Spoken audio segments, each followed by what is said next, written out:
Hey everybody, I thought I would go over 5 quick things that you can watch out for or recognize in horse hooves that are problems, common things that I see when I'm out and about, when trimming horses, or even in my own horses. So hopefully this will help you recognize things in your own horses to avert which could be something rather serious.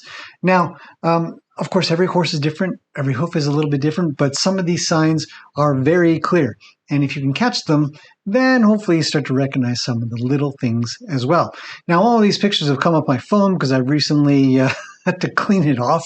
I had something like 700 pictures of hooves on my phone. So I look at a lot of hooves. Anyhow, so I've categorized these out into 5 sections that make me small. And we'll take a look here. We've got false sole, long walls, shedding frog, thrush, and toe wear. Let's start off with thrush. Thrush is the most common thing that we're going to see when dealing with hooves. And the most telltale sign of thrush or a frog problem. When we say thrush, it's really just a catch-all for problems with the frog. It's usually kind of stinky. But what you're going to see is you're going to see the crack in the back. Sometimes we call the butt crack. The butt crack of the frog generally says that there is a big problem, and then we call it thrush. It really is just a catch-all, kind of like colic is for stomach and intestine problems. This issue is serious and it must be dealt with.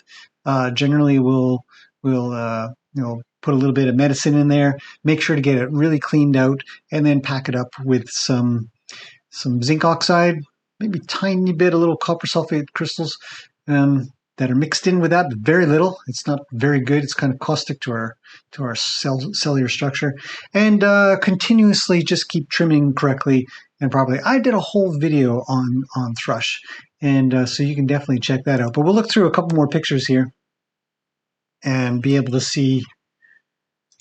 Let's look at this one here.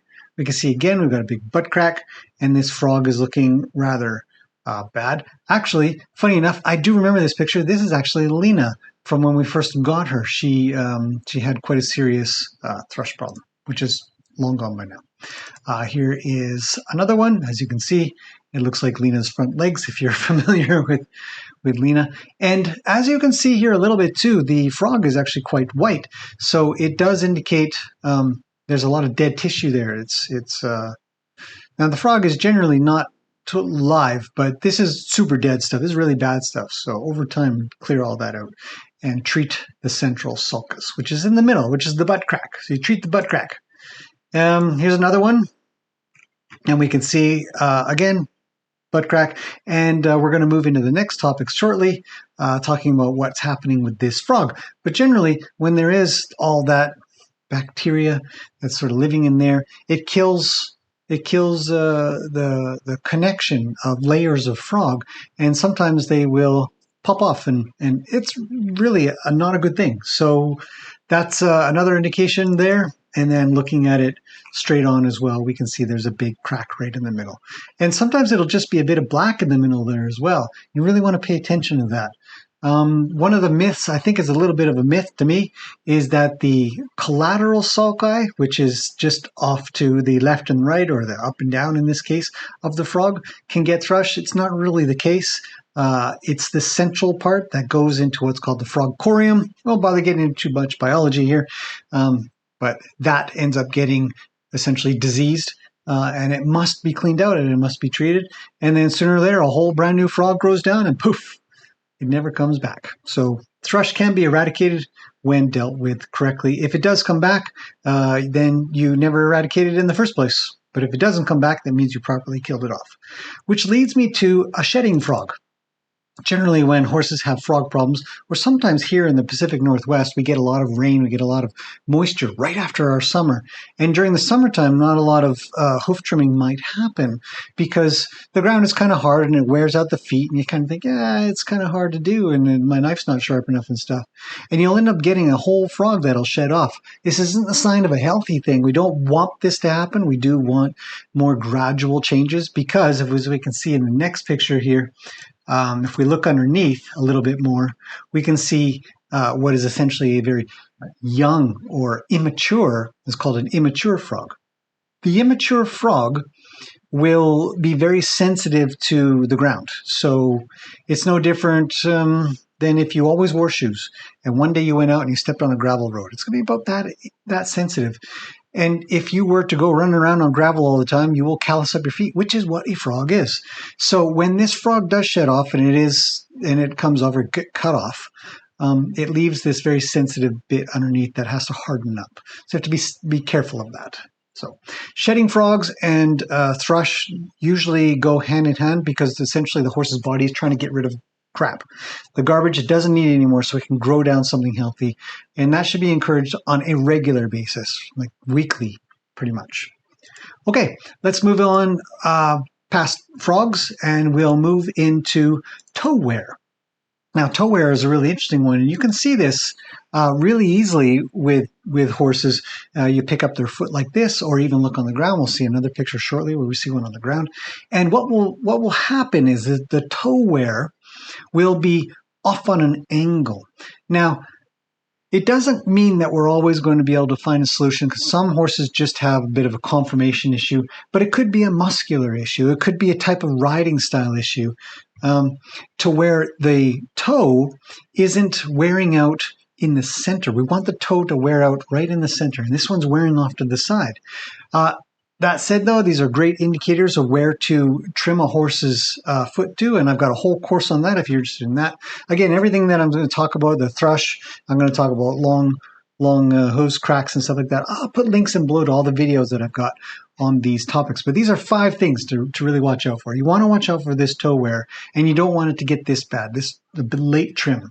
If it is so obvious that the wear pattern is this far compared to, say, over here, then what we can say is that this has been a long time between trims.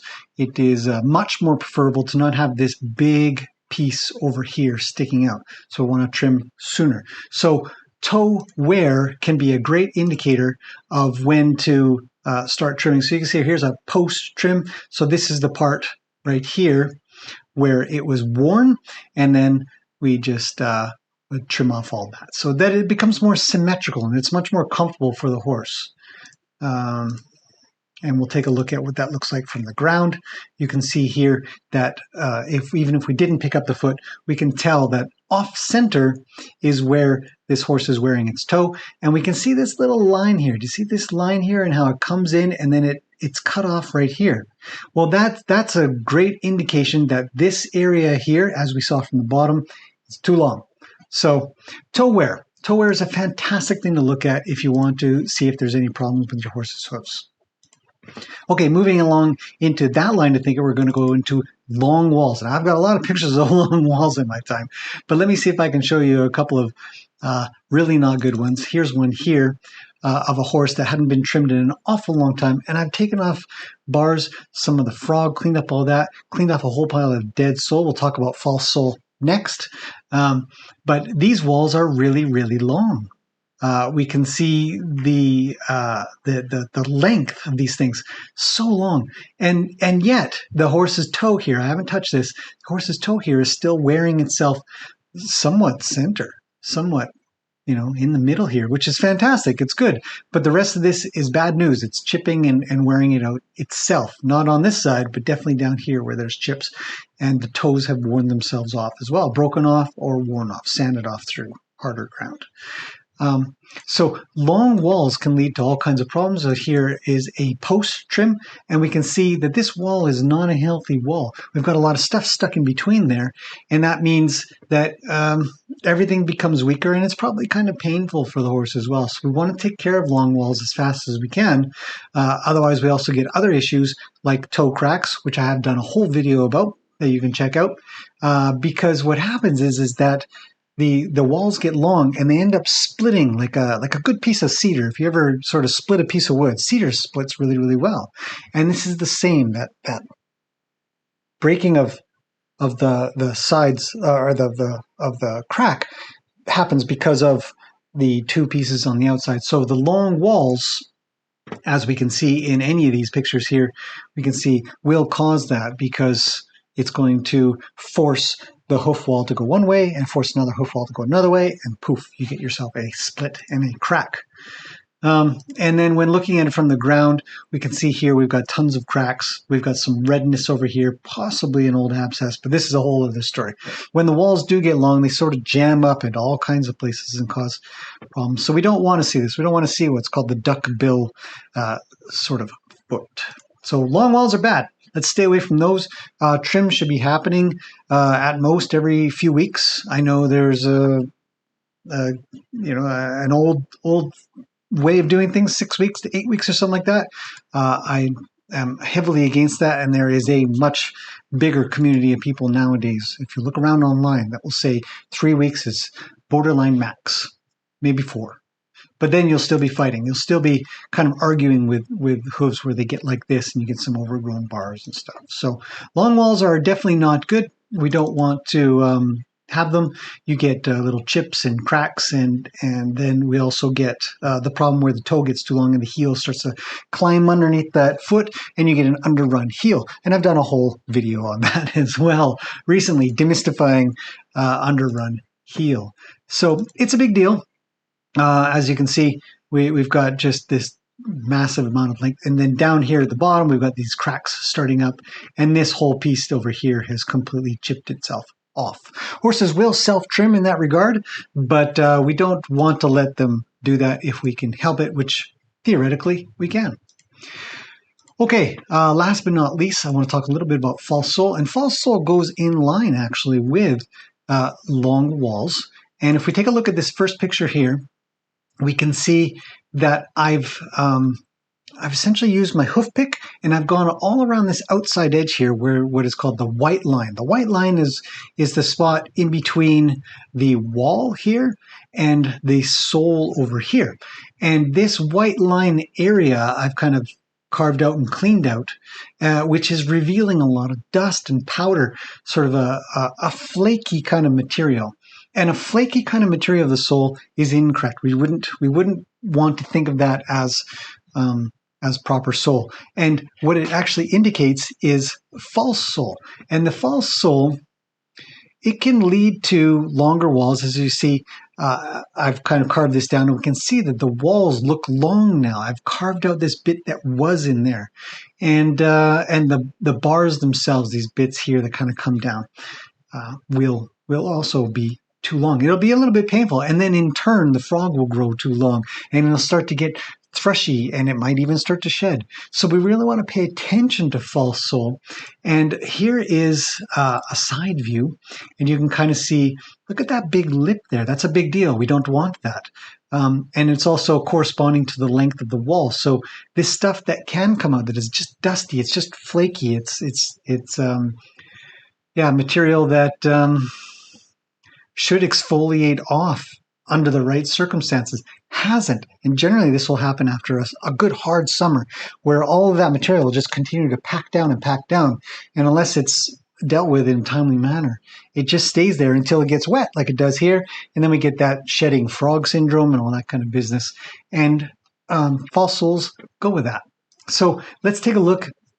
I did a half trim on this foot. And we can see here, if we look at this, we can see that there is there's a whole bunch of sole here, and then there's another layer of sole, and there's this big crack, and you can see that there's two different materials there. And this is what's going to indicate best that you have a false sole living there, and it's a good idea to get rid of it. This horse was an interesting horse and needed this procedure done, I think, twice. And some of the indicators will be actually old bruising. The foot might look reddish or purplish kind of thing. You can see a little bit of it over here, this little bit over here, that will give that. And you can see a little bit along these edges. There's this discoloration of the sole that's not supposed to be there. It's supposed to be this nice sort of ivory or slightly off-white coloring of a sole, especially for this kind of horse, this a lighter hoofed horse.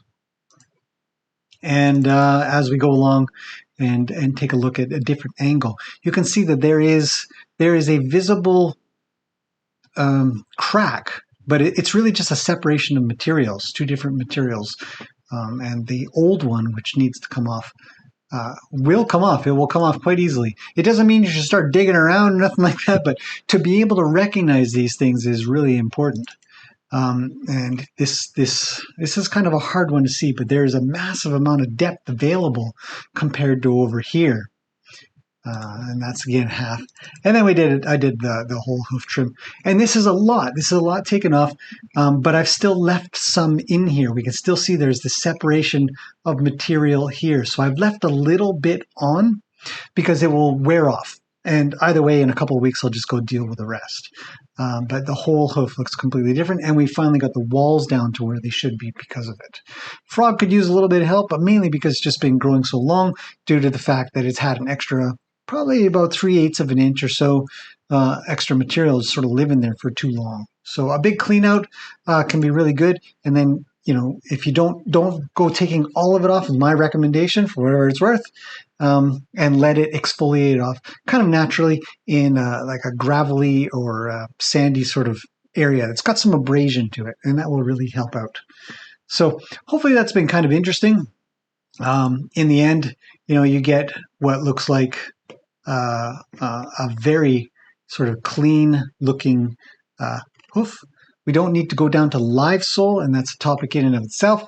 But live sole will be quite shiny, you see. So we want to get to where it's just barely sort of flaky dusty, but not that big crack and gap that we see in the original picture back here, where we can look and see,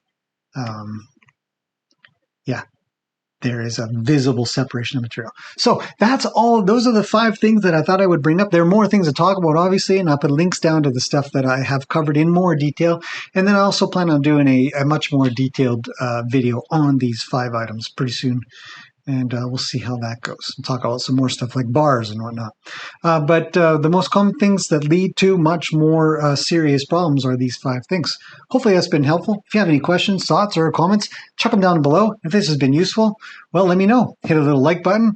And if you want to see more, obviously, subscribe. And I'll see you guys in the next one.